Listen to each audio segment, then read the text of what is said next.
बहुत ठीक ठाक। ठीक ठाक। पहली पहाड़ी है, फिर उसके बाद ये दूसरी है, ये वाली जो तीसरी पहाड़ी है। तो यहाँ पे ऊपर माता रानी का मंदिर स्थापित है। इस छोटे से नदी के आसपास देखिए कोई भी घर वगैरह नहीं बन रखा है, पूरा एरिया खाली का खाली है। और ये घेराबाड़ी ना, यहाँ पे बहुत सारे जंगली जानवर जैसे सुअर वगैरह आते हैं, बचाने के लिए तार से घेराबाड़ी कर रखी है। आंटी जी की पीठ पे लगा रखी है ये पहाड़ी सॉल्टी, और इसमें लगी हुई है, क्या रखा है इसमें, लौकी। ये पहाड़ की लौकी। मार्ग से अभी हम लोगों ने तकरीबन 1.5 किलोमीटर की दूरी तय कर ली है। और यहाँ पे भूमियाल देवता श्री क्षेत्रपाल जी का भी एक छोटा सा मंदिर है। ये भाई ये है पहाड़ में रहने वालों का आम जनजीवन। यहाँ पे बहुत कठिन परिश्रम करना पड़ता है। तो पत्थर शिला पर लिखे हुए जिन अभिलेखों की मैं बात कर रही थी वो यहाँ पे हैं। और यहाँ पे ना 7 पंक्तियों में कुछ लिखा हुआ है। फाइनली बहुत लंबा सफर तय करने के बाद अभी हम लोग माता अनसुया के पावन दरबार में पहुंच चुके हैं। यहाँ से ही पास में ही 1 किलोमीटर की दूरी पर अत्रि मुनि जी की गुफा है। तो दादी जी के मुंह से हम माता अनसुया के बारे में थोड़ा जानना चाहेंगे। और दादी जी आपकी एज क्या होगी, उम्र? मेरे 80। 80? हाँ। और 80 साल की उम्र में इतना काम कर रही, बताओ अब। हेलो दोस्तों, प्रणाम आप सभी को, जय श्रीमद बद्री नारायण। तो कैसे हो आप सब लोग? उम्मीद करती हूँ कि आप सब बहुत अच्छे होंगे। हम भी एकदम बढ़िया हैं। Welcome back to my YouTube channel. तो आज के मैं अपने ब्लॉग की शुरुआत गोपेश्वर के मंडल घाटी से कर रही हूँ। और हमारी तैयारी हो रही है आज यहाँ से अनसुया माता के मंदिर में। तो अनसुया माता के बारे में आप सभी लोगों ने कहीं ना कहीं सुना ही होगा। पूरे भारत देश में एकमात्र ऐसा मंदिर है जिसमें कि माता अनसुया की पूजा की जाती है। और माता अनसुया जो कि एक सती है, यानी कि एक साध्वी हैं, और ऋषि कुल की देवी माना जाता है उन्हें। ऋषि मुनियों की ध्यान कहो या ऋषि कुल की देवी कहो, तो पुत्र वरदायिनी रूप में माता अनसुया को पूजा जाता है। और महर्षि अत्रि की पत्नी है अनसुया माता। तो यहाँ से 5 किलोमीटर की दूरी तय करके हम लोगों को अभी ऊपर मंदिर में माता रानी के दर्शन करने के लिए जाना है। और हम यहाँ पे कल पहुँच गए थे, गोपेश्वर से हम सीधे यहीं आए। और यहाँ पे हमारे गांव के जो जेठ जी हैं उनका होटल वगैरह है, तो उनके होटल में कल रात हमने स्टे किया। डल घाटी जो है वो गोपेश्वर से तुंगनाथ चोपता वाले मोटर मार्ग पर पड़ता है। तो अब कभी आप लोग अगर बद्रीनाथ से चोपता तुंगनाथ की तरफ यात्रा के लिए आते हैं तो एक बार ज़रूर विजिट करिएगा होटल अल्पाइन में। तो अगर आप इस वाली साइड कभी विजिट करते हो तो एक बार होटल अल्पाइन में पक्का विजिट करिएगा। यहाँ पे रूम्स वगैरह सारे अफोर्डेबल प्राइस में आप लोगों को मिल जाएंगे। बाकी सारी सर्विस, फूड वगैरह सब कुछ अवेलेबल है। तो अभी हम गेट से ऊपर आ गए हैं, थोड़ा बहुत 50 मीटर की दूरी पे। और यहाँ से सीधे ऊपर चढ़ाई वाला रास्ता है माता रानी के मंदिर जाने के लिए। जो आप देख रहे हैं ये पहली पहाड़ी है, फिर उसके बाद ये दूसरी है, ये वाली जो तीसरी पहाड़ी है। तो यहाँ पे ऊपर माता रानी का मंदिर स्थापित है। यहाँ से थोड़ा सा दिखाई दे रहा है, मंदिर के जो ऊपर साइड वाला गुम्बद है वो दिखाई दे रहा है बस। तो अभी हमें वहाँ तक अपना सफ़र पूरा करना है।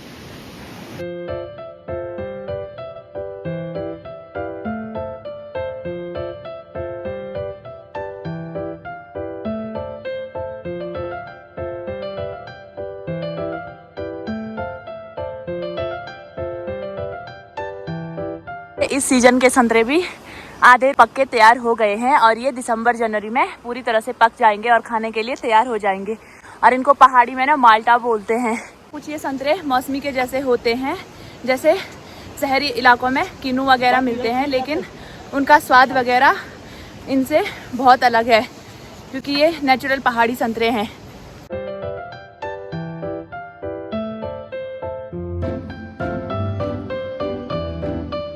और यहाँ पे देखिए इन्होंने पेड़ पे घास की पराली वगैरह इकट्ठा करके रखी हुई है, स्टोर करके। ये जो धान रहती है उसके नीचे की जो घास रहती है तो उसको सुखाकर कुछ इस प्रकार से स्टोर किया जाता है। और यहाँ पहाड़ी इलाकों में जब बर्फ़ पड़ती है ना तो उस टाइम में गाय भैंस को खिलाने के काम आती है। तो रास्ते के साइड में ना यहाँ पे एक छोटा सा गदेरा बह रहा है। इसको हमारे पहाड़ी में निंगोल या गदेरा बोलते हैं।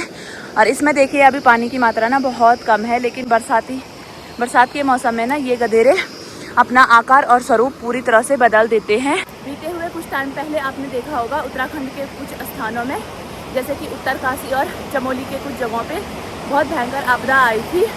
तो पहाड़ी एरिया में आप लोग देख रहे होंगे इस छोटे से नदी के आसपास देखिए कोई भी घर वगैरह नहीं बन रखा है, पूरा एरिया खाली का खाली है। क्योंकि ये जो छोटे छोटे गदेरे हैं ना ये कभी भी अपना रूप बदल सकते हैं, क्योंकि ये प्रकृति से जुड़ी हुई चीज़ें हैं, तो इनके साथ छेड़छाड़ करनी भी नहीं चाहिए।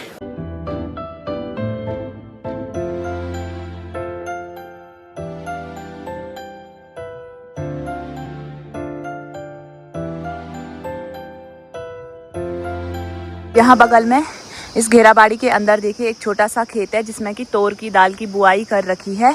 और ये घेराबाड़ी ना यहाँ पे बहुत सारे जंगली जानवर जैसे सुअर वगैरह आते हैं तो पूरा नुकसान कर देते हैं। उनसे बचाने के लिए तार से घेराबाड़ी कर रखी है।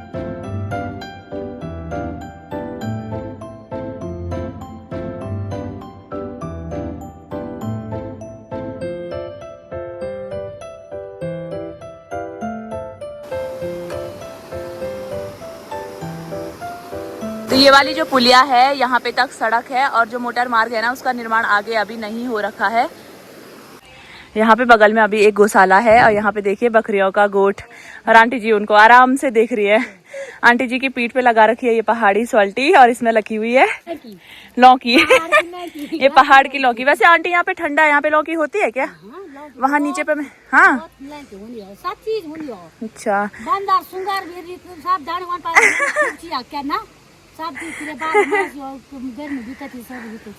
आंटी पहाड़ी में बोल रही है कि सुअर बंदर और रीख वगैरह सब चीज होती है लेकिन सब्जियां भी सब होती है।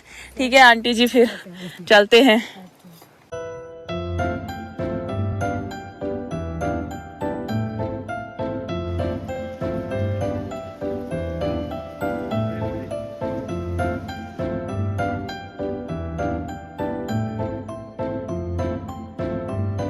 सड़क मार्ग से अभी हम लोगों ने तकरीबन 1.5 किलोमीटर की दूरी तय कर ली है और यहाँ से सती माता अनसुईया का जो मुख्य मंदिर है उसकी दूरी अभी 3.5 किलोमीटर और तय करनी है।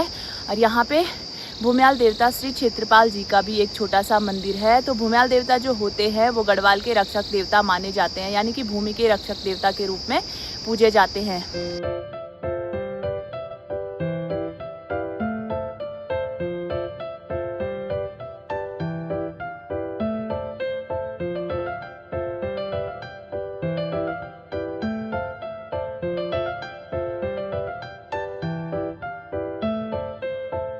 देखिए भाई ये है पहाड़ में रहने वालों का आम जनजीवन।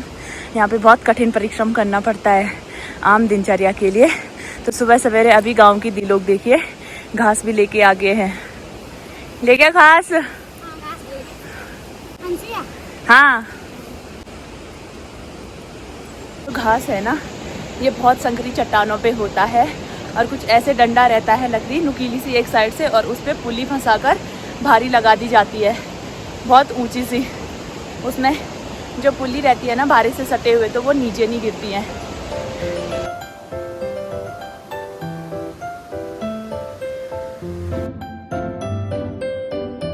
साइड ना पीने के पानी की बहुत दिक्कतें होती हैं। तो यहाँ इस घाटी से देखिए गांव के लोगों ने पाइपलाइन जोड़कर कुछ इस तरह से और गांव में पानी पहुंचा रखा है। तो मंदिर से ना 1 किलोमीटर पहले की दूरी पर बहुत प्राचीन शिलालेख वगैरह भी है जिन पर कि पत्थरों में संस्कृत भाषा में कुछ सटीक भाषा में कुछ लिखा हुआ है, वो मैं आगे चलकर आपको बताऊंगी। ये देखिए ये है पहाड़ी नेचुरल पानी का स्रोत जिसको पहाड़ी में धारा या मंगरा बोलते हैं। इसका पानी इतना ठंडा होता है ना फ्रिज वगैरह भी फेल है इसके सामने और एकदम साफ पानी। अभी हम जिस जगह पे खड़े हैं यहाँ का नाम है संगूड़ और यहाँ से शुरू होता है अनसुईया माता मंदिर जाने के लिए सीधे खड़ी चढ़ाई वाला रास्ता। तो अब आने वाली है बहुत भयंकर आफत। और यहाँ पे देखिए पहाड़ी लकड़ी की बहुत बड़ी बेल लगी हुई है और साथ में मीठे करेले भी हैं। और यहाँ पे अंकल जी लगे हुए हैं सब्जी निकालने पे। गाली भुजी ओ तुम होटल जी हमू हाँ वापस ऑन द टाइम खोला पोखरी नागनाथ पोखरी।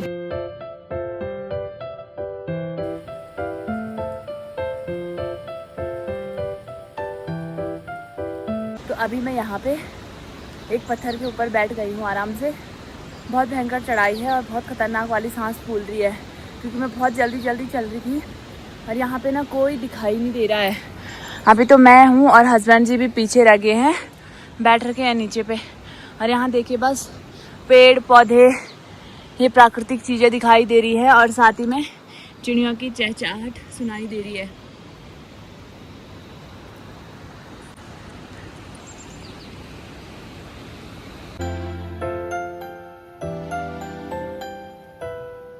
चढ़ाई भरे सफ़र में आगे बढ़ते हुए अभी यार रास्ते पे एक छोटी सी मंडली बना रखी है जिसमें पंचदेव पांडवों की पत्थर शिला स्थापित कर रखी है। तो पत्थर शिला पर लिखे हुए जिन अभिलेखों की मैं बात कर रही थी वो यहाँ पे हैं। और यहाँ पे ना 7 पंक्तियों में कुछ लिखा हुआ है जो संस्कृत भाषा और उत्तरीय ब्रह्म लिपि में लिखा हुआ है। ये देखिए,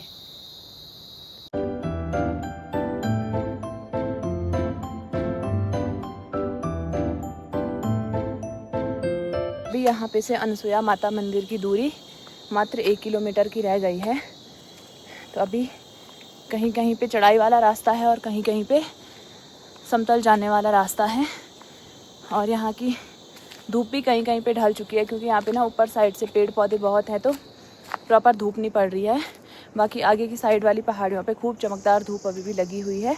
फाइनली बहुत लंबा सफ़र तय करने के बाद अभी हम लोग माता अनसुया के पावन दरबार में पहुंच चुके हैं। और माता रानी का जो मुख्य मंदिर है वो यहाँ से सामने दिखाई दे रहा है। तो चलते हैं, पहले माता रानी के दरबार में लेके चलते हैं आप सभी को, और आपको भी दर्शन कराते हैं माता अनसुया का। और यहाँ से ही पास में ही 1 किलोमीटर की दूरी पर अत्रि मुनि जी की गुफा है। वहाँ पर एक बहुत बड़ा वाटरफॉल भी गिरता है। अगर टाइम लगेगा तो वहाँ पे भी जाएंगे। पहले चलते हैं, यहाँ से आगे बढ़ते हैं मंदिर की ओर। तो अनसुया माता मंदिर के पीछे से सीधे रुद्रनाथ धाम की ओर जाने का रास्ता है। और वहाँ सामने पे जो पहाड़ियाँ दिखाई दे रही हैं ऊपर टॉप में, वो रुद्रनाथ धाम के पीछे की साइड की पहाड़ियाँ हैं। और यहाँ से अगर आप रुद्रनाथ धाम की ओर जाते हैं तो यहाँ से 4 किलोमीटर आपको कम पैदल यात्रा तय करनी होगी।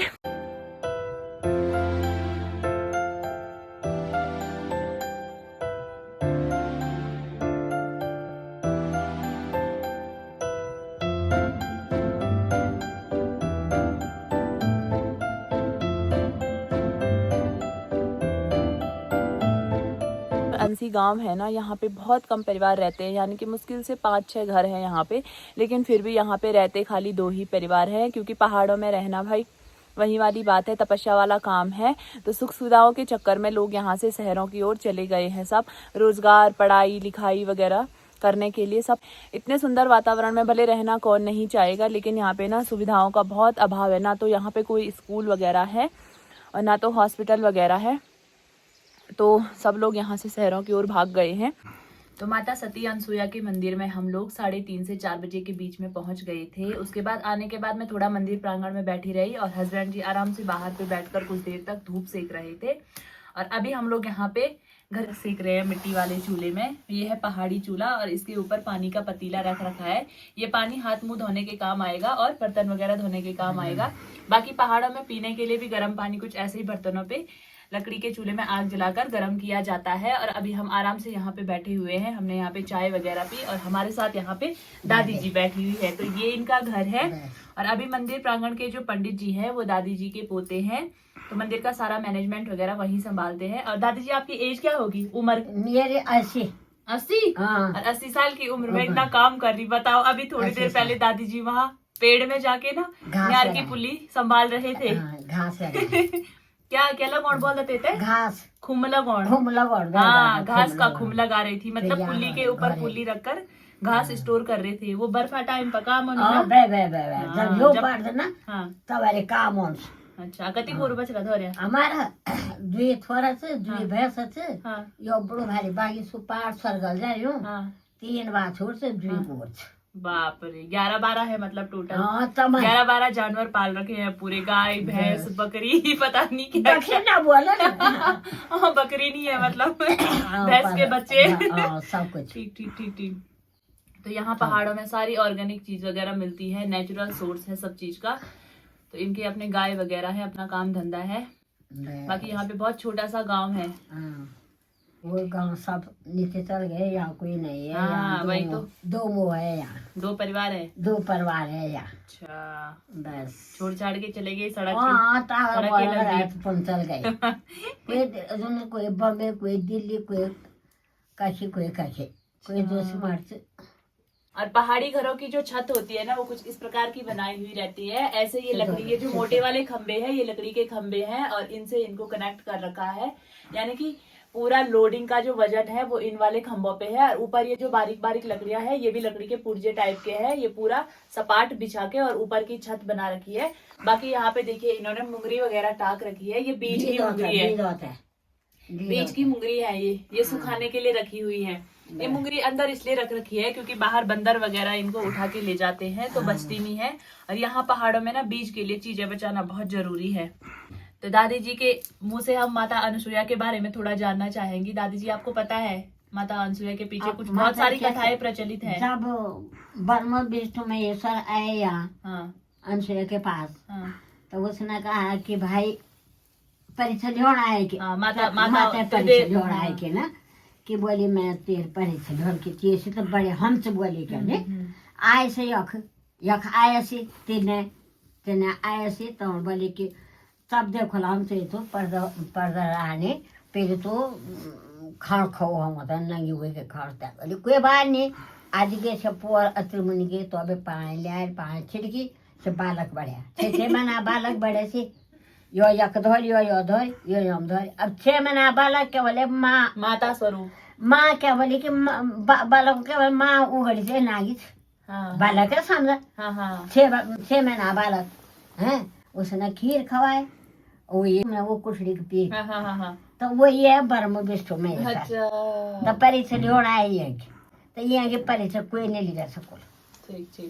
ये रानी आए तो बोले हमारा पतिदेव कौन ये बोले भाई शिष्य हम तुम्हारे पतिदेव से तो बोल मेरा ये पता खोले हम पाना है हमारे तो तुम्हें भेजा है ये कखली गाना मनो तो बोले कोई बात नहीं। आज के से पोर पान लिया पान छिड़के से जसो से बढ़िया और तो वो अंगार सो कोठेड़ी पर धरियो तो ये हमने चियक अयो जल्दी जल्दी हो भी पड़ रहे पर यो माँ भी हम बांध भी लेने से लाखड़े भी काम तो करना पड़ता है और काम सब कुछ करना पड़ता है। यहाँ पे दादी जी ने माता अनुसुईया के बारे में जो कहानी बताई है तो माता अनुसुईया जो है ना वो पतिव्रता नारी के रूप में जानी जाती है और पुत्र वरदायिनी माता के स्वरूप में लोग उनको पूजते हैं।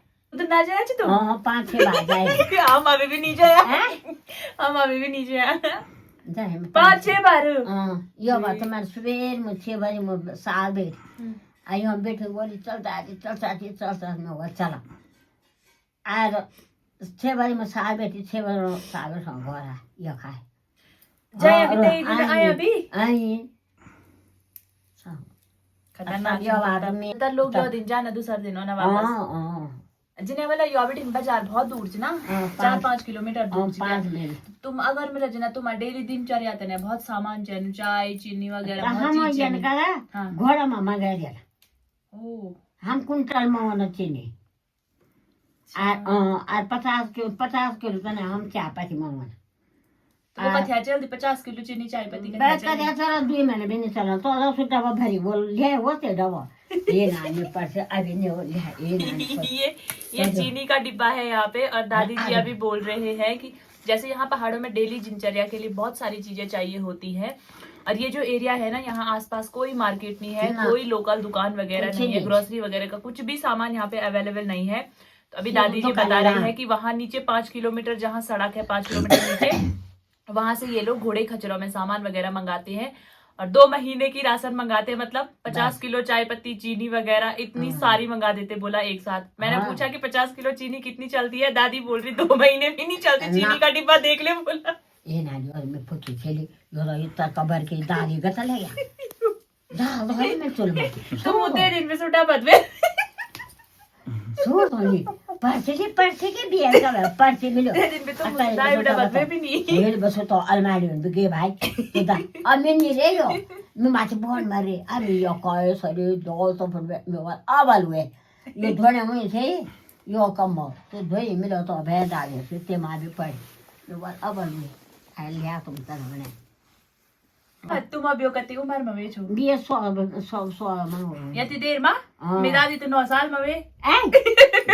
वनले वो पहले सच बात हाँ